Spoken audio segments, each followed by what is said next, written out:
standing on the corner of walk, don't walk. You look away from me, trying not to catch my eye. But you didn't turn away fast enough, did you? And you don't like my loud voice, do you? Well, I got this loud voice because I have to yell all the time, because nobody around here ever listens to me. And if my eyes seem to be twirling around like fruit flies, it's better to see you with, my dears. Look at me, you mammalian-brained lunkheads. I'm not just talking to myself, I'm talking to you too. And you. And you. And you and all of you.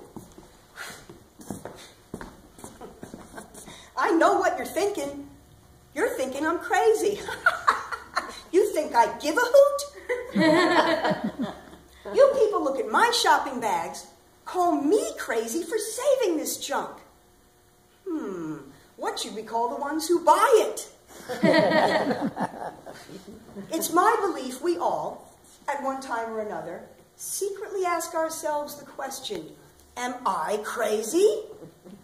For me, the answer came back a resounding yes!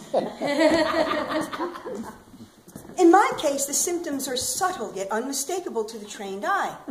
For instance, here I am, standing at the corner of walk, don't walk, waiting for these aliens from outer space to show up. I call that crazy, don't you? If I were sane, I should be waiting for the light like everybody else. They're late, as usual. You'd think, since they know so much about time travel, they could be on time once in a while.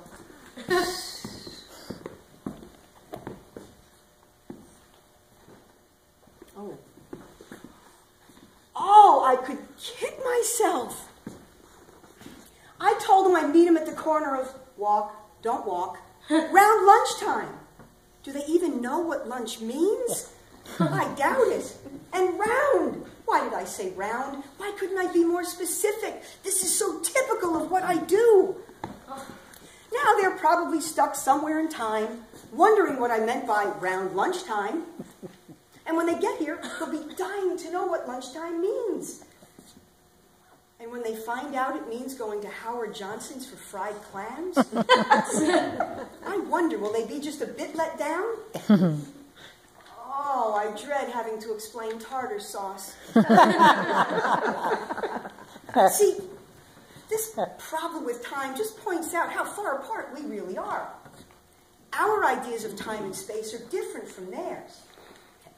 When we think about time, we tend to think of clock radios, coffee breaks, afternoon naps, leisure time, halftime activities, parole time, doing time, minute rice, instant tea, midlife crises, that time of the month, and cocktail hour. And if I should suddenly mention space. Aha! I bet most of you thought of your closets. But when they think about time and space, they think about time and space. The final frontier. They asked me once my opinion on infinity. And I told them, with all I have to think about, infinity is not on my list of things to think about. It could be time on an ego trip, for all I know. They said to them, infinity is time released time. You think too long about infinity, you could go stark raving mad. But I don't ever want to sound negative about going crazy. I don't want to over-romanticize it either. But frankly, going crazy was the best thing ever happened to me. I don't say it's for everybody. Some people couldn't cope. But for me, it came at a time when nothing else seemed to be working. I got the kind of madness Socrates talked about. A divine release of the soul from the yoke of custom and convention. I refuse to be intimidated by reality anymore. After all, what is reality anyway? I've made some studies, and reality is the leading cause of stress amongst those in touch with it. I can take it in small doses, but as a lifestyle, I found it too confining. It was just too needful. It expected me to be there for it all the time. And with all I have to do, I had to let something go. Now, since I put reality on a back burner, my days are jam-packed and fun-filled. Like some days, I go hang out around 7th Avenue. I love to do this old joke. I wait for some music-loving tourist from one of the hotels on Central Park to go up to someone and ask, "How do I get to Carnegie Hall?" And then I run up and yell, "Practice!" The expression on people's faces is priceless. I never could have done stuff like that when I was in my right mind. I would have been worried. People would think I was crazy. When I think about all the fun I missed, I try not to be bitter. See, the human mind is kind of like a piñata. When it breaks open, there's all kinds of surprises inside. Once you get the piñata perspective, you see that losing your mind can be a peak experience. I was not always a bag lady, you know. I used to be a designer and creative consultant for big companies. Who do you think came up with the color scheme for Hojos? At the time, nobody was using orange and aqua in the same room together with fried clams. And who do you think came up with the idea to package pantyhose in plastic goose eggs? It was me. One thing I personally don't like about pantyhose.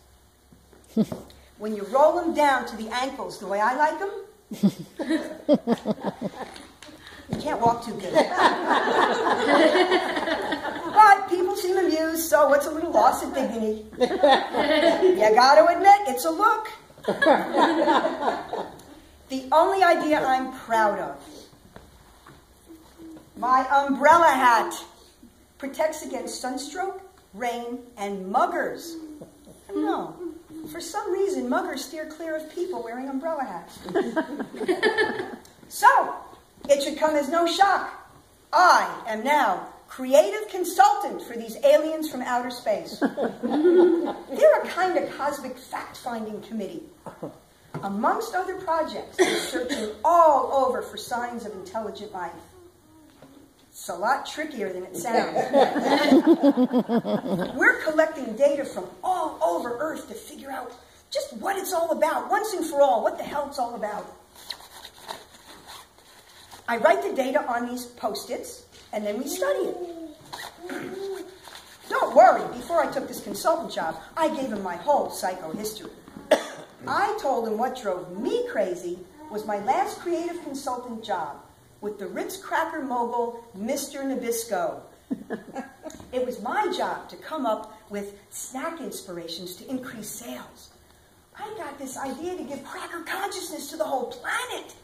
I said, "Mr. Nabisco, sir, you could be the first to sell the concept of munching to the third world.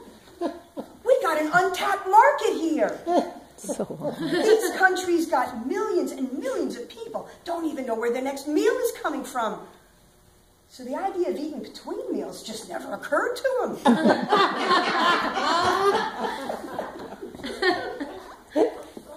I heard myself saying this.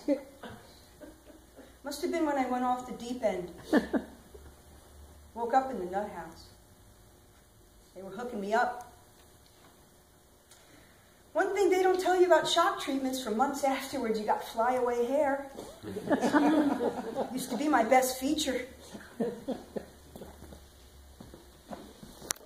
See, those shock treatments gave me a new electrical circuitry. I started having these time-space continuum shifts, I guess you'd call it. Not only do I have a link up to extraterrestrial channels, I got to hook up to humanity as a whole. Animals and plants, too. I used to talk to plants all the time. And then one day they started talking back. They said, Trudy, shut up!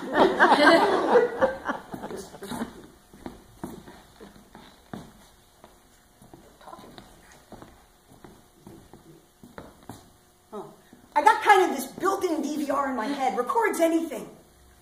It's like somebody's using my brain to dial switch through humanity. I pick up signals that seem to transmit snatches of people's lives. My umbrella hat works as a satellite dish. I hear this sizzling sound like white noise. And then I know it's trance time. That's how I met my space chums. I was in one of my trances watching a scene from someone's life when all of a sudden I sensed others were there watching with me.